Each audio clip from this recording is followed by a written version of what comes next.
আসসালামু আলাইকুম রহমতুল্লাহ। আজকে আপনাদের নিয়ে এসেছি সিলেটের রাতারগুল বনে। এই রাতারগুলে পানিতে নর্মালি 3 ধরনের গাছ জন্মে। তার ভিতরে একটি গাছের নাম হলো করজ গাছ। করজ গাছ বাংলাদেশের জলাভূমি, খালবিল, নদীর তীর আর রাতারগুলের মতো সোয়াম ফরেস্টে বেশি দেখা যায়। এটি মাঝারি আকৃতির চিরসবুজ গাছ, সাধারণত 15 থেকে 20 মিটার পর্যন্ত লম্বা হয়ে থাকে। করজ গাছে ছোট ছোট বেগুনি সাদা রঙের ফুল হয়ে থাকে। ফুল থেকে পরে বাদামি রঙের বীজযুক্ত ফল হয়, যা দেখতে গুটির মতন। এটি এমন একটি গাছ যা জলাবদ্ধ মাটিতে টিকে থাকতে পারে।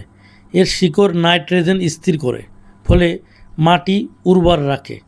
করজ গাছ পরিবেশ বান্ধব এবং ছায়াদানকারী গাছ হিসেবে পরিচিত।